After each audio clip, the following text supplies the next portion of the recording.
ilayka minal kitabi wa aqimis salata inna salata tanha anil fahsha'i wal munkar, which means recite of what we have sent by inspiration of the book to thee, and establish regular prayers. For verily, prayers restrain you from shameful and unjust deed. The Holy Quran says that Salah restrains you from shameful and unjust deed. As I mentioned earlier, Salah is a sort of programming. It's a programming towards righteousness. And we Muslims, we are programmed 5 times a day in our Salah. And we ask for guidance from Allah subhanahu wa ta'ala. Ihdina as-sirat al-mustaqim. Show us the straight path. And Allah subhanahu wa ta'ala gives the answers. He programs us towards righteousness. For example, the Imam, after Surah Fatiha, he may recite Surah Maida, chapter number 5, verse number 90, which says, Ya ayyuhal lazina amanu, O you who believe, innamal khamru wal maisiru, most certainly intoxicants and gambling, wal ansabu wal azlamu, dedication of stones, divination of arrows, rijthum min amali shaitan, these are Satan's handiwork. Fashtanibu lalakum tuflihun, abstain from these handiwork that you may prosper. Here we are being programmed in the Salah that you should abstain from intoxicants, from gambling, from idol worship, from fortune telling, because these are Satan's handiwork. The Imam, he may recite after Surah Fatiha, Surah Maida, chapter number 5, verse number 3, which says, Hurrimat alaykumul maitutu waddamu walahmul khinzir, wama uhilla li ghayrillah bih. Forbidden for you for food are dead meat, blood, the flesh of swine, and any food on which any name besides Allah has been invoked. Here we are being programmed in the Salah that the foods that you should never have, the forbidden foods are dead meat, blood, the flesh of swine, and any food on which any name besides Allah has been invoked on it. We are being programmed towards righteousness.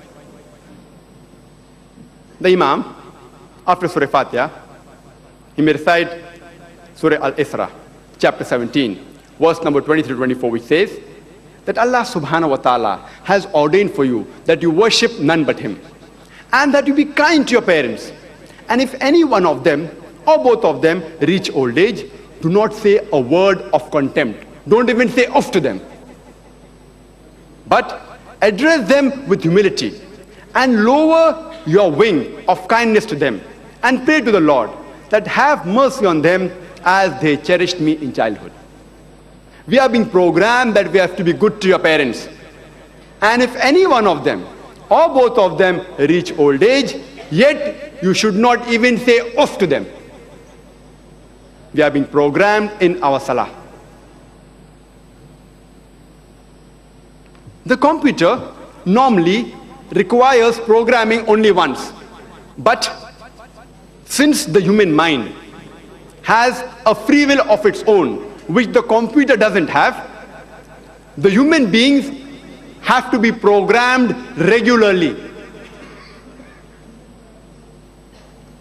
Because the amount of wrong things we see around us in the society, like eavesdropping, bribing, cheating, robbing, alcoholism, drug addiction, molestation, there are high chances that our mind can get deprogrammed.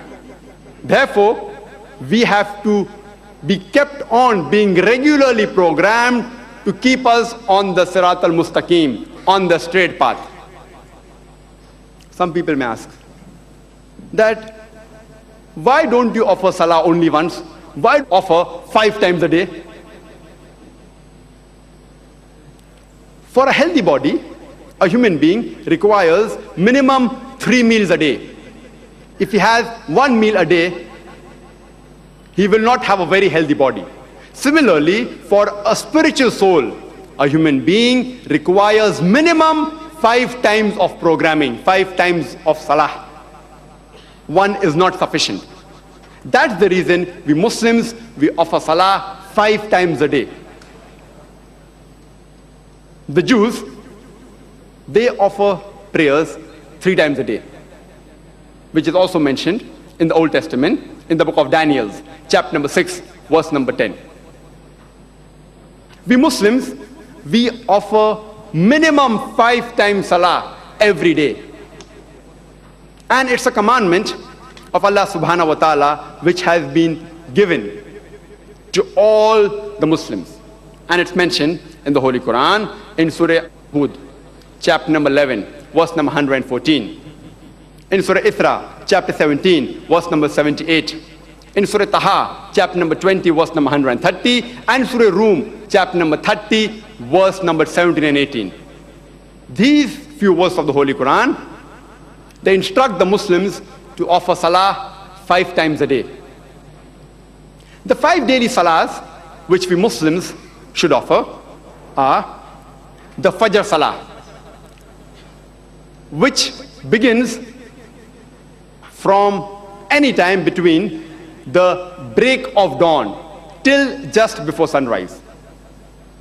The second is the Zuhr Salah, after the sun reaches its highest point, from the decline of the sun till the midpoint between noon and sunset. Third is the Asr Salah, after the Zuhr Salah ends until just before sunset.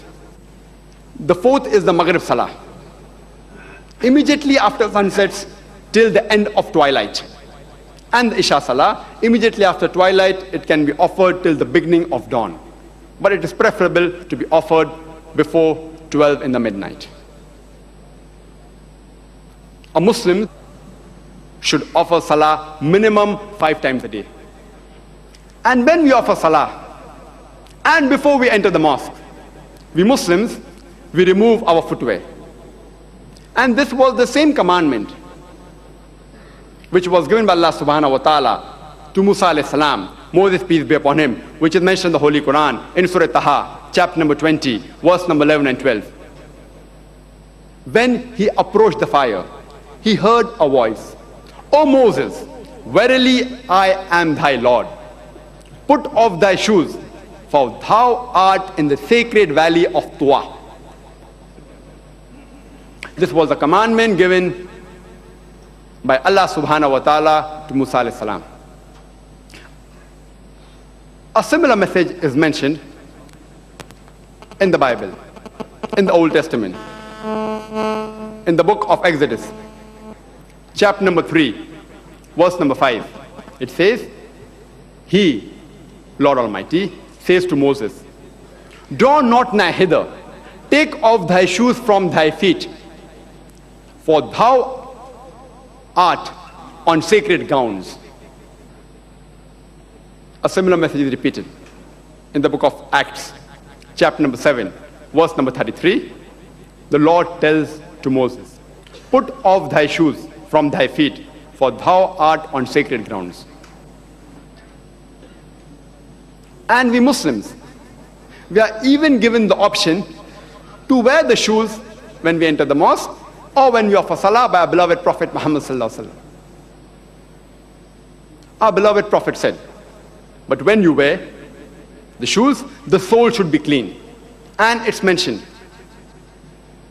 in Abu Dawud, volume number 1, in the book of Salah, Kitab Salah, chapter number 240, hadith number 652, the Prophet said, "Be different than the Jews, for they always, during prayer, remove their shoes or sandals." It's also mentioned in Abu Dawud, volume number 1, in the Kitab Salah, chapter number 240, hadith number 653, that Amr bin Shuaib, on the authority of his father, said that his grandfather said, "I saw the Prophet pray both barefooted and with sandals." The reason we Muslims, we take off our shoes before we enter the mosque, offer salah, or clean the soles of our shoes, is because we are hygienic people. We want to keep our place of worship clean. Before we offer salah, there is a call for prayers. And